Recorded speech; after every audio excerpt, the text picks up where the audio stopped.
It's 5 AM Saturday. I've just slept for 2 hours, I think. We paddled for 22 hours straight yesterday. 34 hours straight the day before that. We've done 530 kilometers. We got another 180 to go till the finish. And we got about 15 hours to get there before the cutoff. I'm not quite sure how we're going to do it with virtually no sleep. But I did not come this far and train this little to miss out on finishing a 3-day race by 5 minutes. I'd love to just go back to sleep right now. Even though I'm literally sleeping on the ground in the reeds. Why are we doing this?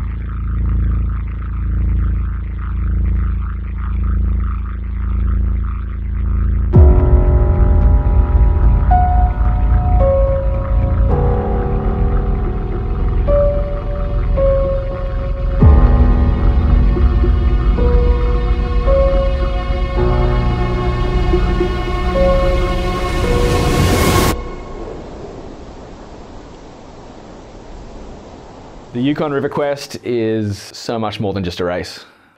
It's an experience. It's a very, very beautiful and very, very painful experience.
Yukon territory is remote, I think is the best way to put it. You're in the middle of absolutely bloody nowhere for 3 days on a very long, very cold, and if you paddle as slow as me, a very lonely river for most of the time. But conquering the Yukon River Quest, reaching the finish line, it's a physical satisfaction, but even more so a mental one. There's something special that happens out there on that river. You'll definitely change as a person in those 3 days, if you don't completely lose your mind, that is. The Yukon River Quest is a fascinating event. It takes so much preparation if you do it properly. Just signing up is a mission in itself. Registration opens about 7 months before race day. It sells out within hours, and then you've got more than half of the year to prepare and not psych yourself out. One of the most underrated parts of the event is just preparing your equipment. The safety gear required to even be allowed to race the Yukon River Quest, let alone do it properly, is kind of mind-boggling. That when you see disclaimers in the legal waiver that say things like bear maulings, hypothermia, forest fires, the fact that you could be stranded for 36 hours, it's daunting. And that didn't really hit me until race day. I just did a video of bath stuff, and this isn't looking as organized. That's a bit all over the place. Yeah. Alright, mate. Any last minute tips? Did a test run to pick my board up. I could hardly pick it up. It weighs freaking 60 kilos. Yes, I've asked Roger. We can start in the water. I'm gonna paddle if I can't pick my board up. The helper just holds the board outside, and then you jump on, and then you're as quick as possible in the flow.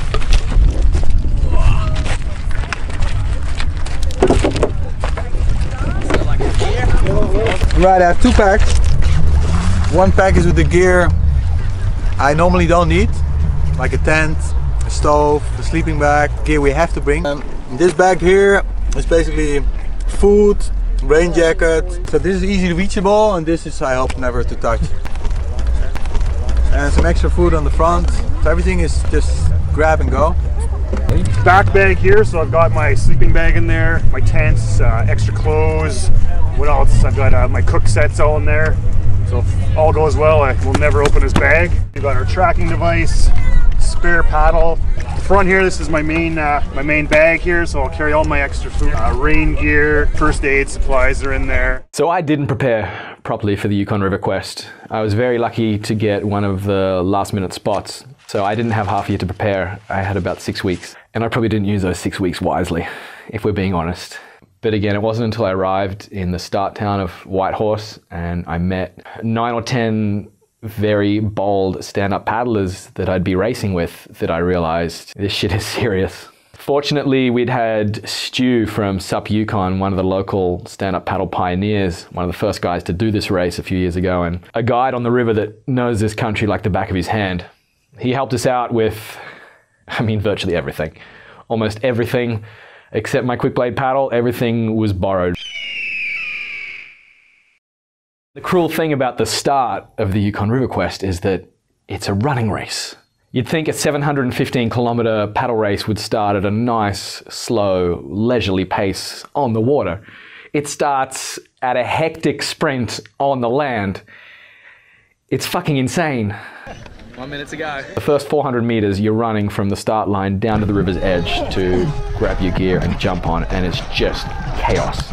There's hundreds of paddlers running everywhere. There's thousands of people lining up, cheering, taking photos, and this is where I made my first mistake.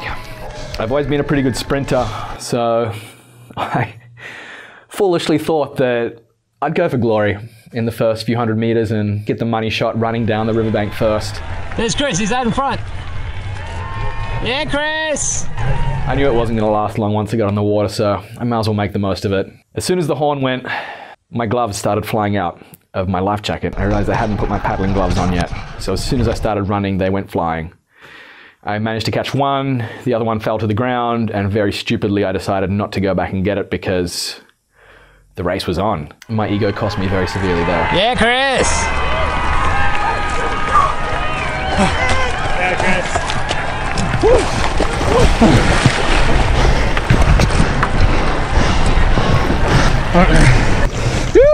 As soon as I got onto the water, and already I didn't even win the sprint. It was quite useless trying to run like that. I knew I was in trouble. Within the first couple of kilometers, not only was I completely out of breath from the sprint, my hands were hurting. I didn't prepare, and my hands were like old rubber that's been sitting in the sun too long. So as the paddlers started passing me, I never even saw Bart out front. Brad Friesen started before me as well. I managed to outrun the rest of the paddlers, but very soon they all overtook me. Peter Allen was just charging past. I tried to draft him for a second. I lasted about half a second. Shauna McGowan, who just blew us away that week, she came past. I tried to draft her, I couldn't. Then I just started trying to find some safety lines with the canoes, some of the slower 4-man canoes which we're allowed to draft. I started hitching rides wherever I could, and maybe after about an hour, I finally started calming down. The heart rate finally started to lower. It really hit me that this was going to be a very long and very difficult 3 days. But fortunately, those first couple of hours, you're just surrounded by this beautiful scenery, and there's still so many people around you. There's this incredible energy because you're surrounded by the canoe and kayak teams. There's always someone to say hello. They all thought we were crazy for standing up for 3 days. I actually thought they were kind of mad for sitting down for 3 days. It was fun. It was a really nice way to start the race. And then we hit the lake. So the opening day of the Yukon River Quest is famous for Lake Le Berge. It's almost 50 kilometers long. And whereas on the river you have a really nice strong downstream current giving you a lot of assistance, which is a huge help physically, but also really mentally keeps you alert and keeps you motivated. Once you hit that lake about the 3 or 4 hour mark, the water goes dead. And you've got about 10 hours to get across this lake and reach the other side where there's a cutoff point. If you don't reach the cutoff point at Lola Berge, your race is over on the first day. Now, I was feeling pretty confident, keeping a respectable pace, let's say, mainly because I just got a free ride with some of the bigger canoes. And once we got to the lake, I actually felt like I was gonna make it. Policeman's Point, right on 3.5 hours, 30 minutes inside the cutoff, so I might have to pick up the pace because we're about to hit the dreaded lake. Bart had told me all along in preparing for the Yukon, make the lake, you make the race. So that was the goal, just reach the edge. Unfortunately, I ended up on the wrong edge of the lake. It couldn't have been 20 minutes into the lake, and I was sitting behind a 2-man canoe who was sitting behind a 4-man canoe, and I thought, this is just my train ride across the lake. I think I jinxed this. I even said to the guys, you know what, I've heard this lake can kind of be difficult. This is easy. Sure enough, 5 minutes later, the nightmare headwind. Worst nightmare's coming true. There's about a 30-knot headwind. I'm kind of fucked. For the stand-up paddlers, it kind of destroyed us. It was so strong. Drafting wasn't even a thought. The only option was whether I even stay on the water or just bail and get off and wait for the wind. So after about 20 minutes of just driving into these 2 to 3 foot swells with the rain starting to pour down, I was getting pushed so far off course and I was going so slow, maybe 2 kilometers an hour, that I thought it's better to stop and save some energy. Bit of a disaster. Things were going so good, and then out of nowhere, this 25-knot headwind just started blasting us. Because the front of the board's so heavy with the gear, I could barely even stay straight. Then the fucking rain came. The temperature dropped like 10-15 degrees in 5 minutes. I had about a margin of error of 30 minutes with the cutoff time at the last checkpoint. I'd say I've already lost 20. So this is going to be an interesting ride over the lake because there's still about 7 hours of it. I'm camping out here waiting for the bears to come and eat me.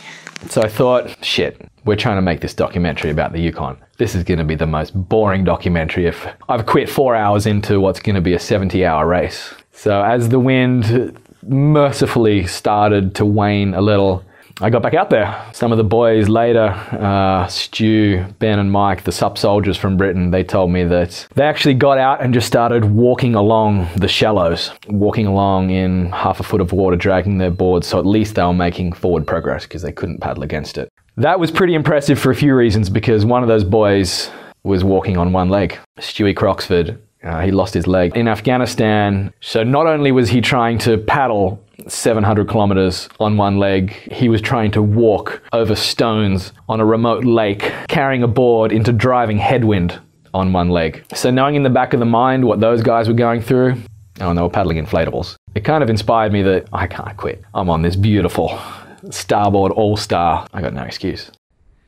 Okay, things are a little calmer now on the lake. Thank fucking God. Luckily it only lasted for about half an hour because not sure we could have made it if that kept blowing for the next 8 hours over this lake. I just remember looking around me thinking, where the hell are we? It was the most incredible. I'd just been looking down, paddling, and by the time I just kind of slowed it down and looked up, I realized this is some of the most beautiful scenery. Trying to focus on paddling, but I keep getting distracted.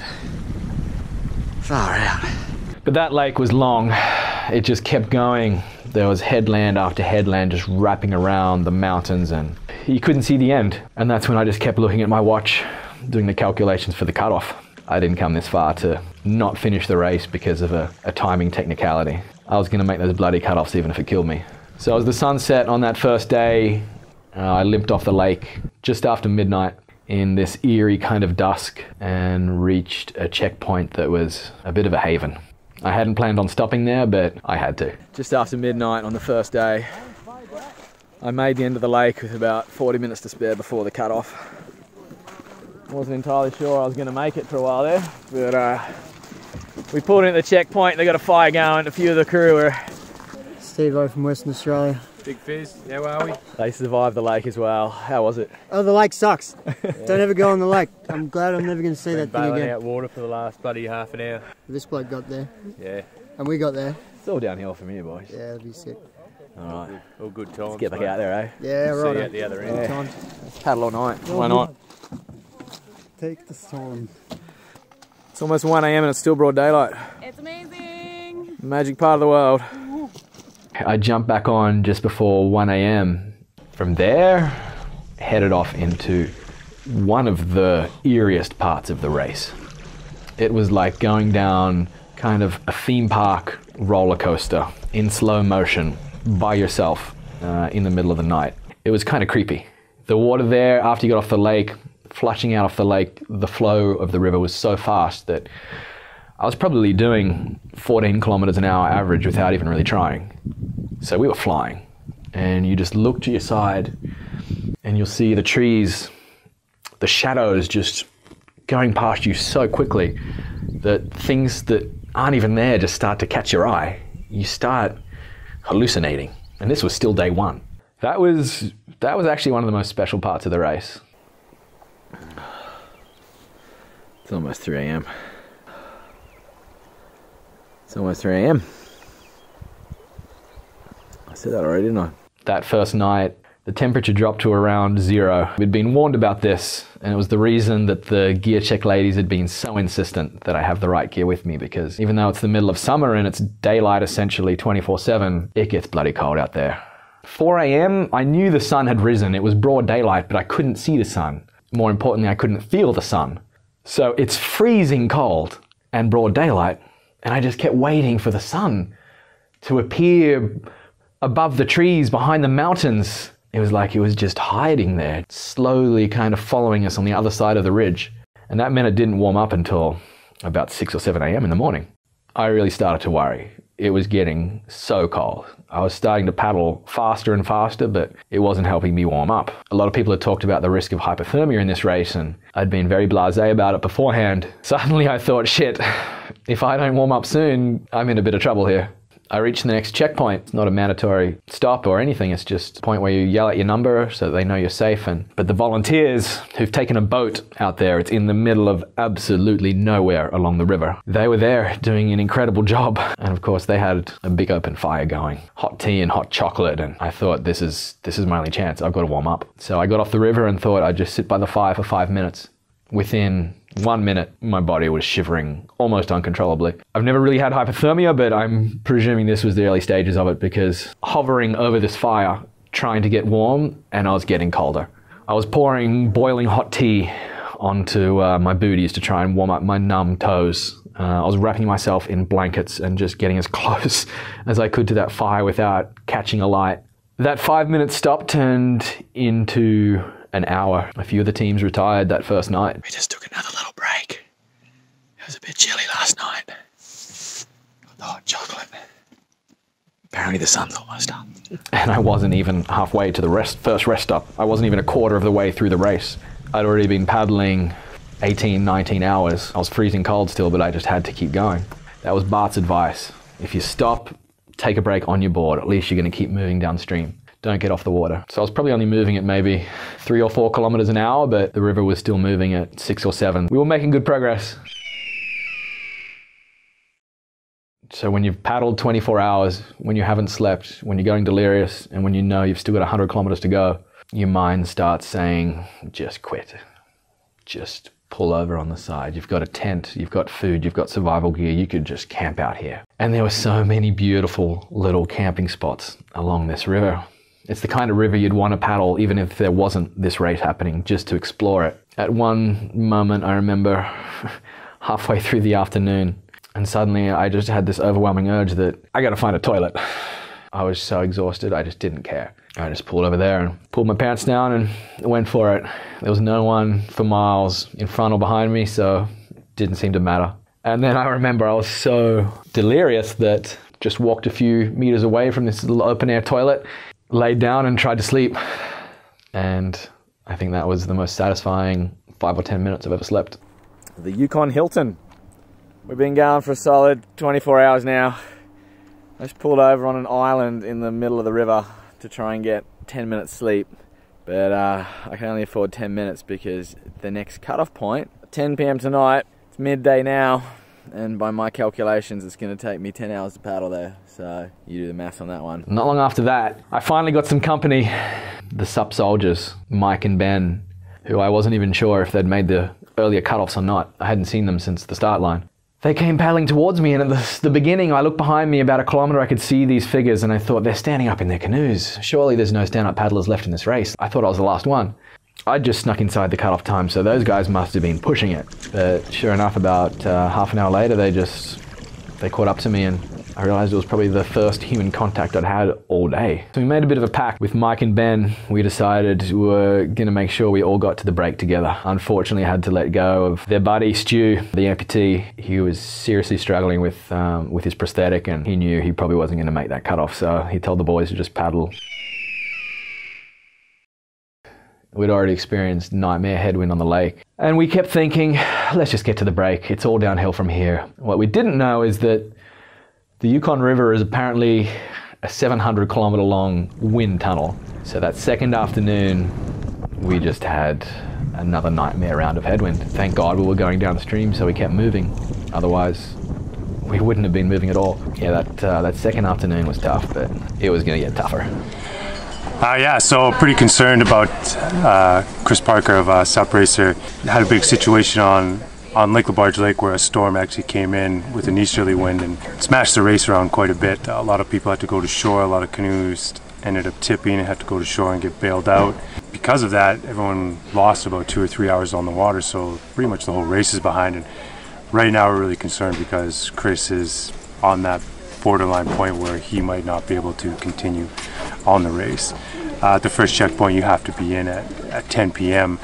and Chris right now is borderline with that, and we think he might actually be over, so it's all on Chris. He's really going to have to paddle his ass off to make this cutoff time. So the three of us kept doing these calculations. That was really the thing that was keeping us alert and awake, was we've got to reach Carmax by 10 p.m. that night or we're out of the race. We've come this far. We're finishing this damn race. So we weren't setting any records for speed.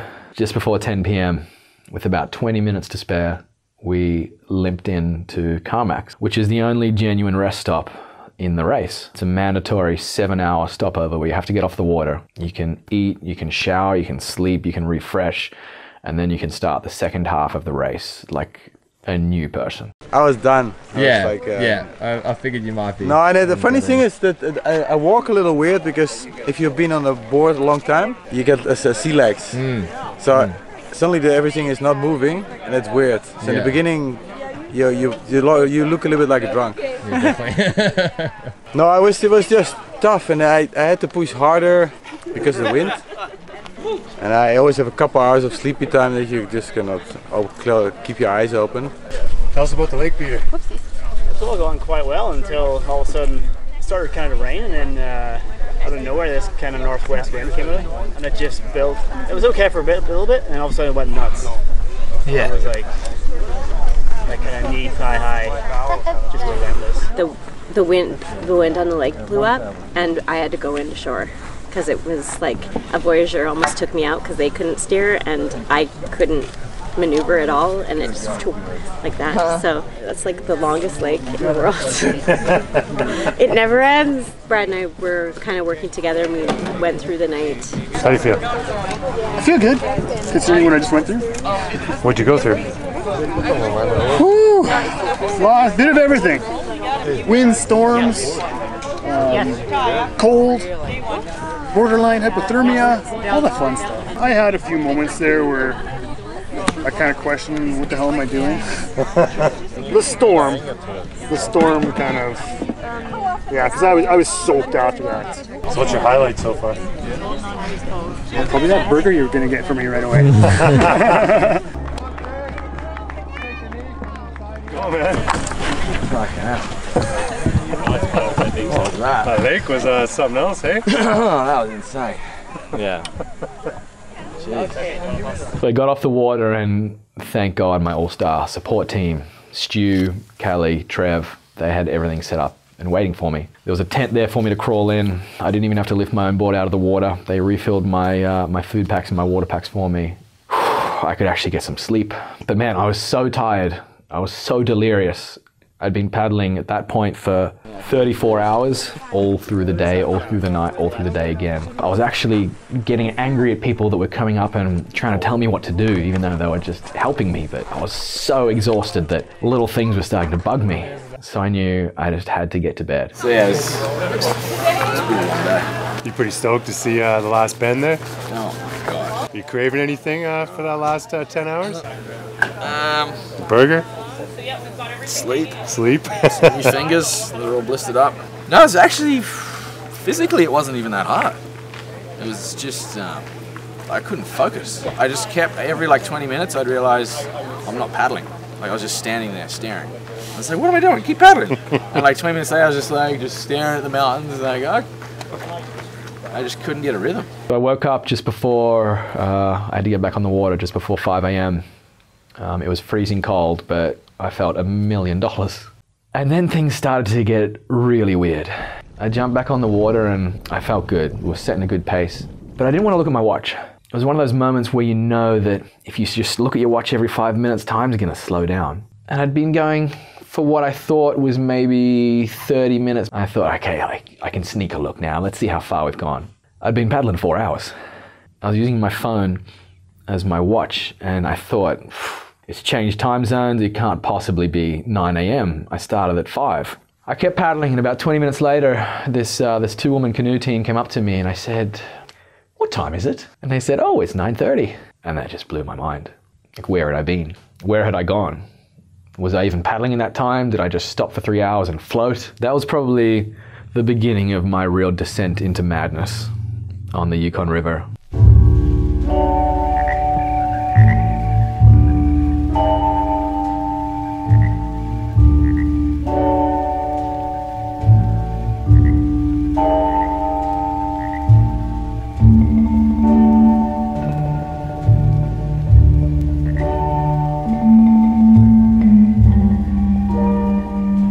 To live in an old shack by the sea and breathe the sweet salt air. To live with the dawn and the dusk, the new moon and the full moon, the tides, the wind and the rain. To surf and comb the beach and gather seashells and driftwood and know the thrill of loneliness and lose all sense of time and be free. Okay, it's about 8 p.m, day 3. We've just finished a solid 9-hour stretch of gnarly headwind that's probably cost about 2 hours, which was my margin of error to make the cutoff time in Dawson tomorrow night. I've figured out we've got 25 hours left and 250 Ks to the finish. But 3 of those hours we've got to get off the water later tonight at Coffee Creek and have a mandatory break. So we've got 22 hours to do 250 Ks, which means I probably should stop recording because literally every minute counts at this point. The wind finally died down and we could finally start making some progress. But by this point, our bodies and our minds were just pushed so far beyond their limits that it was hard to even keep paddling. Remember vividly just catching myself standing there for minutes at a time, holding my paddle as if I didn't even know what to do with it, like it was a foreign object. What is this thing that's being presented to me? What do I do with it? I was like, oh, I've got a paddle. Okay, keep paddling, keep paddling. You had to tell yourself just to keep paddling. You had to tell yourself to keep eating. Eating became a chore. Drinking became a chore. Drinking water every 30 minutes was a nightmare. I was like, I never want to see water again. On that third day, as the sun was dipping down behind the mountains and it got that eerie dusk feel, the shadows just appear to move. You see things that aren't there. Every time we'd see a log, a tree floating in the river 500 meters ahead of us, we'd say, oh, we're about to catch up to another canoe team. We can see it so clearly. Then as you get closer, it'd be, oh no, it's another dead tree in the river. We'd look up at these beautiful, epic mountains and cliffs. You'd see shapes like these giant Mount Rushmore style figures had been carved into the mountains. It was so clear. I saw a face. I saw someone giving the peace sign. The weirdest hallucination of all, though, for me was the Indian chief. He was there on just about every island that we passed. And there's a lot of little islands. We're in the lands of the First Nations, Canada's Indigenous people. So I wasn't sure if he was angry that we're in his sacred lands or if he was actually giving us our blessing and just making sure we had safe passage. But I tell you what, I could clearly see that Indian chief on every bloody island. So 2 a.m. Saturday, which is the day we had to finish the race. Some of the teams I think had actually already finished at this point. We got into the second rest stop, a remote camp. There's nothing really there. They'd put a few tarpaulins up to sleep under in case it rained, which it actually started doing. So we got off the water, just so delirious, so tired. I wasn't even sure what to do. Do I go to sleep? Do I refill my water packs now? What do? Do I take a selfie? Do some Instagram stories? I was like, forget it, there's no bloody internet out here. We're in the middle of nowhere. So I tried to crawl into my sleeping bag under this tarpaulin, but a few of the canoe paddlers were snoring and I was like, I just can't. I was so uncomfortable. I just picked up my sleeping bag, walked over to the grass, to the reeds, just not far from the edge of the river, and basically laid down on the ground and tried to sleep for an hour and didn't really get much sleep. 5 minutes and we're on the water. We got to hit a pretty cracking pace today to get to Dawson in time. Ben and Mike, the British sup soldiers. We're gonna get there together. One way or a bloody another. This is our soldier packs. They're bored. And this is my pretty poor attempt. Alright, 15.5 hours. We've just learnt it's only 171 k's. We might actually do this. Oh, thank you. Boys, safe trip. Woo! Fuck, I wish I was still in bed. That 10 kilometers we just saved has given me a bit of a burst of energy. 15.5 hours, 170 k's, 11 k an hour average exactly, and we're home. Let's do it. But fortunately the river was still moving at a nice pace, maybe 6-7 kilometers an hour, so we basically just had to stay alert, keep our paddles moving, and my God, we hadn't come that far. Or to not make the end of the race by 5 minutes. It's a 3-day race, for Christ's sake. I was going to make it. Whether it pushed me to the limits or not, whether I went crazy, whether I ended up on the island living with the Indian chief, I was bloody well going to make that finish line. So I think for the first time in the race, since maybe the first hour, that Saturday morning, I started racing. I want to stay ahead of this virtual line that was moving behind us. It kind of hit me, that next wave of hallucination. I looked up at the mountains and I could see the sun was just peeking through the trees on top of the mountains. It hadn't quite risen above the mountain yet. It was the most beautiful sight, but almost this haunting sight, like somebody was looking at me through the trees. And in this moment of delirium, as my descent into madness was becoming complete, I had convinced myself that the midnight sun, because this is known as the race to the midnight sun, I'd convinced myself that the midnight sun was chasing me. It was coming up over the mountaintops, this big, beautiful yellow orb, and it was rolling gently down the slope onto the river, just hovering above the water. This big yellow orb, I could see it. I could almost feel it. I could feel its warmth. It was chasing me. And that big yellow orb, this was the virtual cutoff line. It was the virtual time that I had to stay in front of to make sure I'd reach the finish before the cutoff. But I could swear that it was the midnight sun chasing me.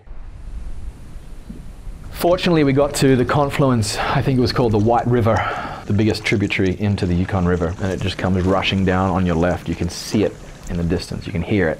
And even though the water level was very low this year relatively, and that made the times really slow for everybody, once the White River kicked in, my God, it was like being back on that roller coaster. I turned on my GPS. I was going 14 kilometers an hour without paddling. I just stood there for a couple of minutes just going, fuck yeah, we're on a roller coaster. Exactly 100 k's to go till Dawson, and there's almost exactly 10 hours till the cutoff.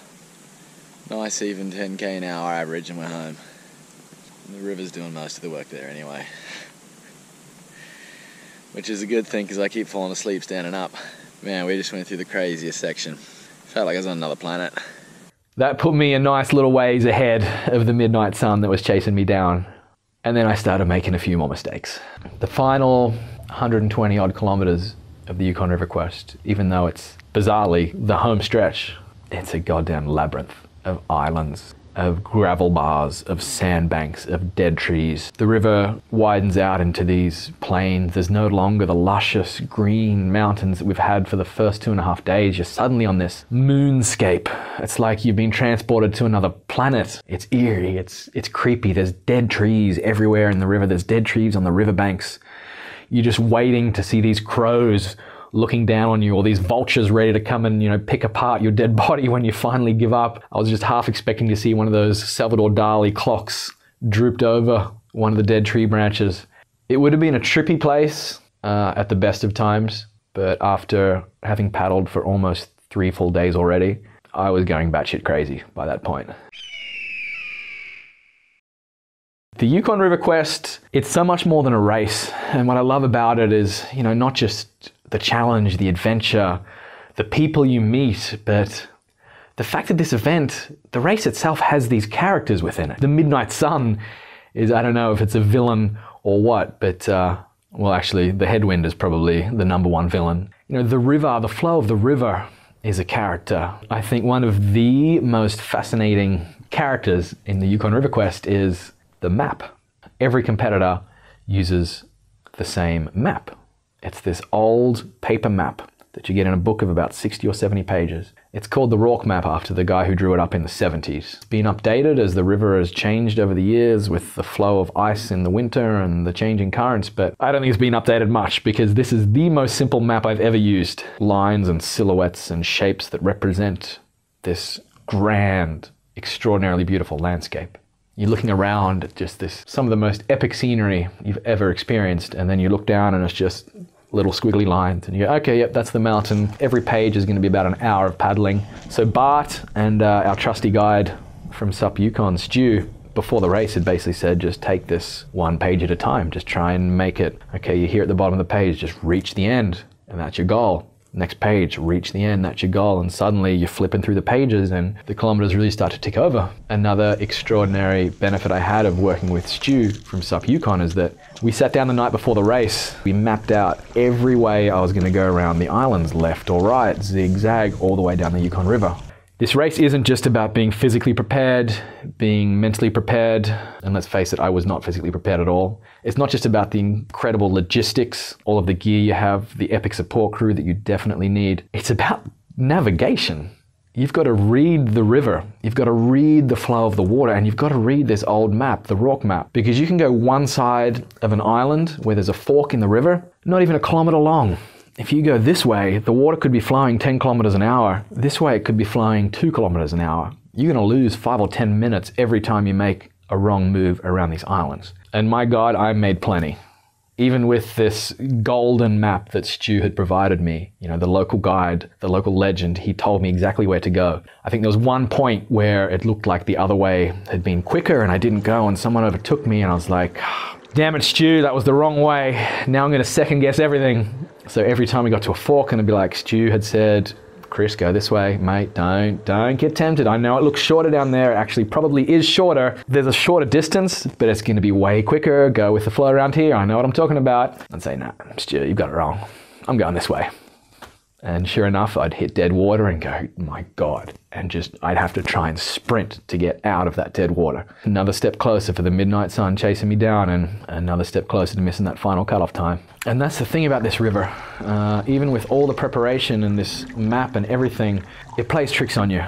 At the best of times, if you were wide awake, it would be difficult to read this river. It's difficult to see not only which way to go around the islands, but where to sit in the channel. The river can sometimes be almost 1 kilometer wide, and if you're sitting here, the flow might be 5 kilometers an hour, but just 100 meters this way, it's 8 kilometers an hour. And often the river's playing tricks on you. You can go over to the side where the water's kind of feathering in the shallow water and the trees pass by you faster because you're physically closer, but that's not usually the fastest place. And it wasn't until the final day that I realized that. I was losing some serious ground, and throw in the delirium and this descent into madness as we entered the 4th day, almost 72 hours on the river, your mind just plays so many tricks with you. There's actually famous stories from a few years ago about people that have seen dead bodies floating. They've seen people trying to pull them under. There's a famous story of a canoeist that was doing circles, and then when the boat came up to them, the safety boat, and said, "What are you doing?" They said, "I'm trying to kill the gummy bears. They're trying to attack me." While this is an incredibly difficult race physically, it's extraordinarily difficult mentally. That's where it really tests you. That's what makes the Yukon River Quest so amazing.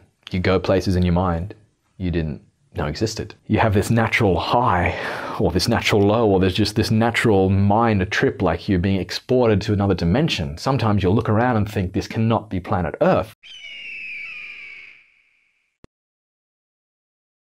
Around 9 p.m, just inside the cutoff time, we limped into the town of Dawson, and we'd completed our quest.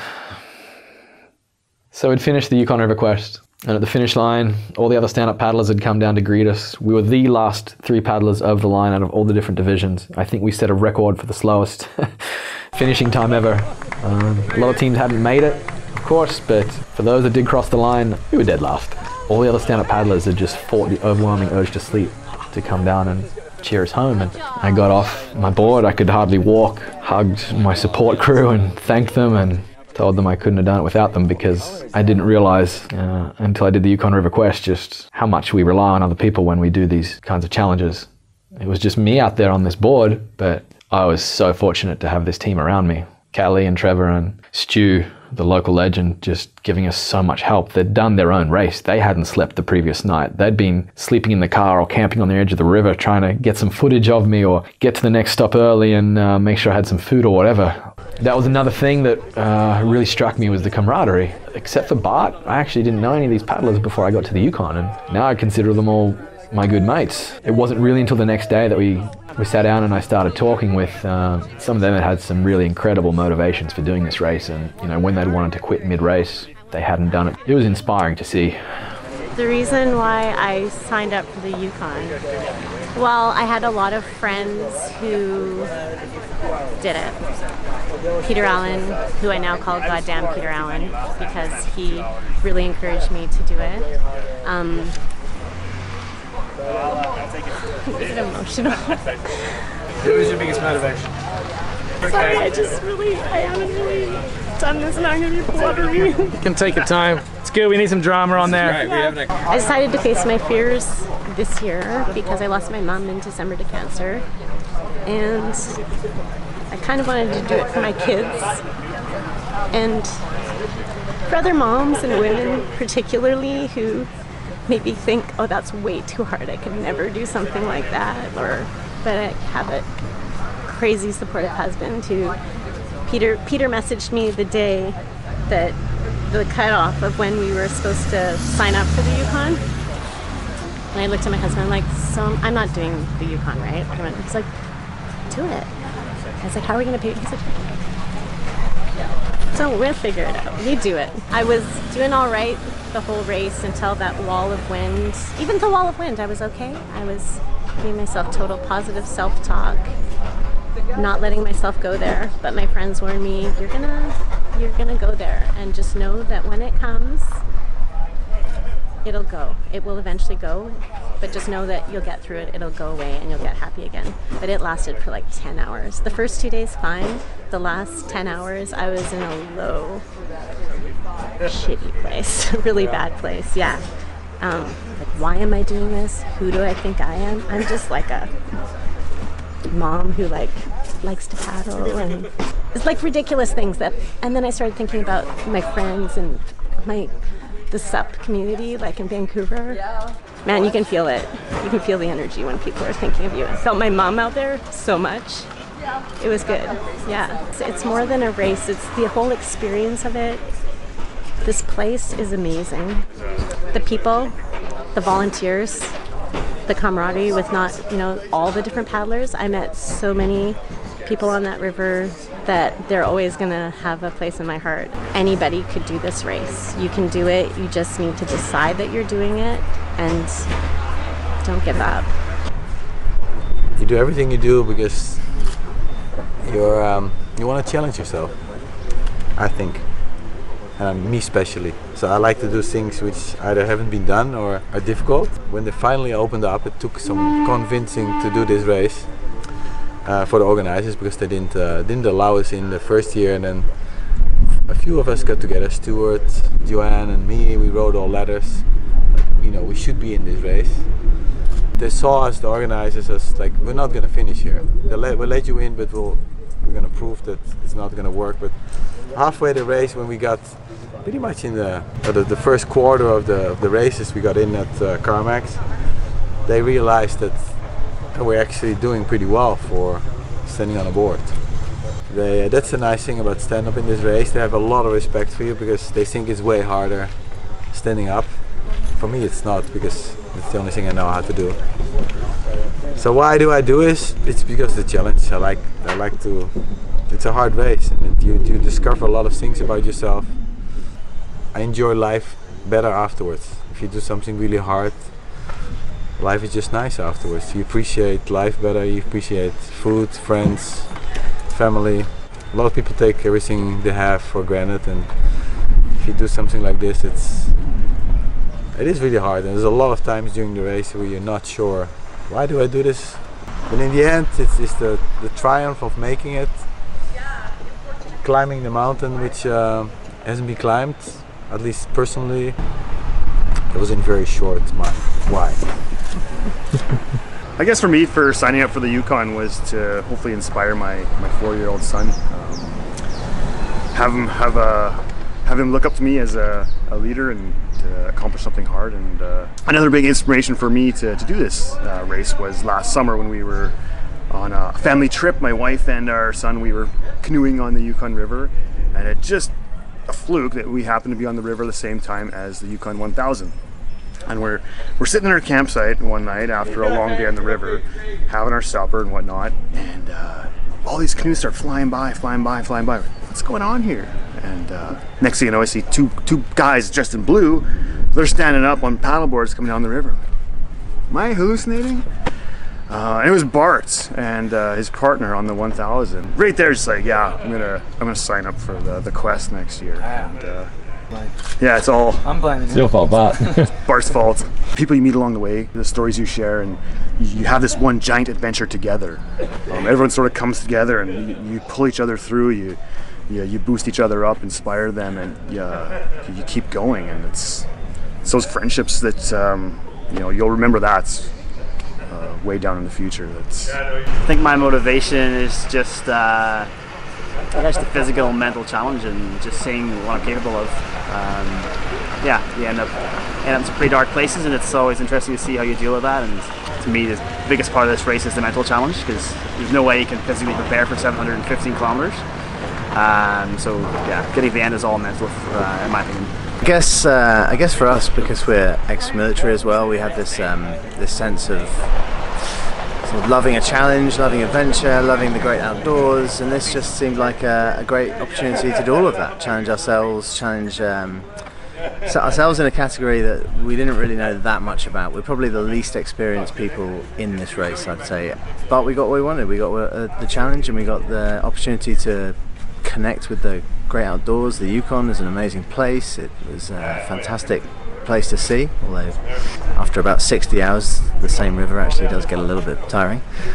We got to challenge ourselves in our own heads. We had to go through a lot of different phases. You go through periods when you're happy, when you're ready, and you go through periods when you're trying to stay awake, and I'm trying to think of literally anything possible to do on the board to keep me awake, whether that's like strange little dancing movements or singing out loud onto the board. Luckily no one was around me at the time, so they can't hear me singing. Other times you're just battling the absolute desire to just stop, and the fact that you're computing things in your head that just don't make any sense. There's this idea that you're still 200 kilometers away from the next stop, and that just seems unreal. But it was great. It was absolutely awesome. We had an absolutely fantastic time. I've done a few tough things in my life in the army and during my time with the Royal Marines.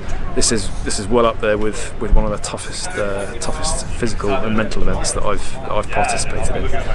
It's pretty emotional at times, especially at sort of 2 or 3 in the morning when you're kind of hanging out for some sleep. I only fell in once, and that's because I fell asleep standing up, and the next thing I knew I was in the water. So that was pretty tough at one point, especially as it was just starting to get cold, and there was no real chance of warming up. So but we just sort of stuck with it. The reason we're sort of doing all this stuff in this stage of life is our army careers. We've subsequently left and gone and got grown-up jobs, had families, but what's been left after you leave the army is that sort of brotherhood, that camaraderie, that sort of that group spirit. We're kind of missing that now, and this is kind of given that back to us. We've just getting on the boards and going out for a paddle together, training overnight. That's kind of given us that sort of sense of adventure again, which is really important for us. There's a famous saying in the army, actually, you never feel more alive than when you're close to death, and that seems a bit extreme for this kind of thing, but genuinely, it makes you feel alive. It gets you into the great outdoors. The Yukon is some of the most amazing scenery that I've ever seen. There were times on the race where I was loathing it. Seen a few too many pine trees, a few too many stretches and bends in the river. But I'm going to bring the family back here for sure and make a big trip of it one day. And it's an absolutely incredible place. So 2012, I was serving British Army in Afghanistan.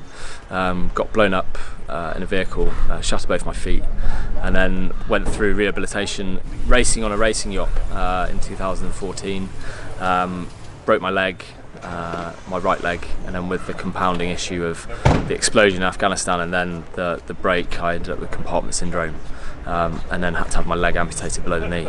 I'm a big advocate of trying to work out how disability does not define me as a person. What I want to do is just make sure that I can push myself, push my body, and see what I can still do, and that disability isn't the thing that defines what I can achieve and how other people view me as a person. I think the Yukon River Quest, I think the type of race it is and the distance is mind-boggling. I think we were trying to explain to guys in the UK that you've got to paddle from Glasgow down to Brighton, and I think that's a crazy distance to try and even think about doing on the paddleboard. I've done the River Quest twice. The first time I did it was the inaugural year for it, so it basically was, I guess in our eyes, like the first time that SUP had to prove itself. You kind of want to do it just to kind of test your own mettle and your mind, and really for me it's just kind of see where you go and what gets drug up from your past and how can you deal with it. You get 40 hours on the water and your brain is totally somewhere else, and anything and everything pops into it, and you get an option to kind of deal with it then, or just let it build and build and build until you just kind of fold in on yourself and then deal with it that way. So it's, I mean, if you've had like an extreme experience in your life, this has a good way of bringing that out and putting it in front of you to really push through. And if you can push through, once you get to the end of the line, then you don't only get the satisfaction of finishing the race, but you get the satisfaction that you've just bettered yourself in a way that a lot of people usually have to go hire professional help to do. The Yukon River Quest, it's a very special race. I think all of these ultras are very special. They just go so far beyond the realm of what a race is, so far beyond a regular finish line. It becomes an almighty challenge for your body, but an extraordinary challenge for your mind, and just an absolutely epic experience. From enjoying that kind of beautiful wilderness to meeting all these new people, making friends with all these stand-up paddlers, with all the canoe teams, with all the volunteers, that feeling you get from your own support crew, and then of course the accomplishment you get when you reach the finish line. But I think most of all, it's really what goes on inside your own mind. The places you go to that you didn't know existed up here, and maybe things you do that you didn't know you were even capable of. I never had that one moment where Jesus descended from the clouds and told me the meaning of life or anything, but I did have this overwhelming sense while I was out there that this is a special experience. And when I finished, I realized that if you really want to do something in life, you can do it. If you're determined, if you're white hot and passionate about doing it, and if you tell yourself you're not going to quit, then you just go out there and do it. And I guess that's what I needed to prove to myself, was that I can do it.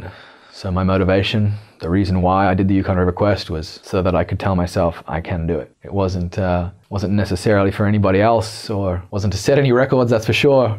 It was just to know that I could do something like this. So I recommend everybody one day sign up for this kind of challenge, whether it's an 11 cities, whether it's a Yukon, whether it's 100 kilometers or 700 kilometers. Try one of these ultras because they're very special.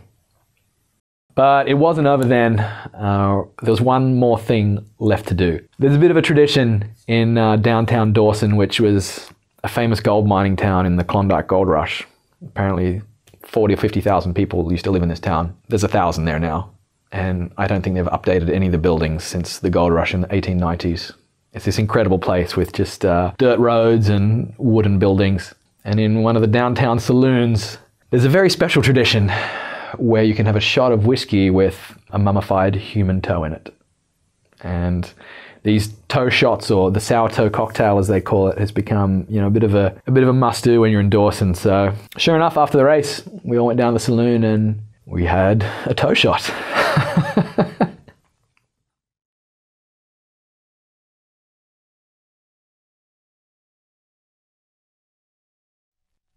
I didn't take my sunscreen, all I had was a zinc. And it was so hot this afternoon, so I just got to cover everything. So it's too hot to wear my hat, so I just drew squiggly lines. It's like a child's finger painting or something. What do you use it then? Oh my god. This year I brought data on. Do you want water? What do you want? Nah. Let's get a picture. Sour toe. I wonder what I look like without my sunnies on. Live with the dawn, dust, Without my hat. the new moon, But I just feel delirious. Like I'm on drugs or something. I dead set felt like I was on another planet back there.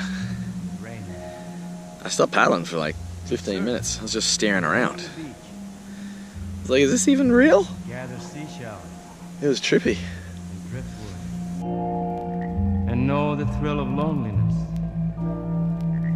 and lose all sense of time, and be free.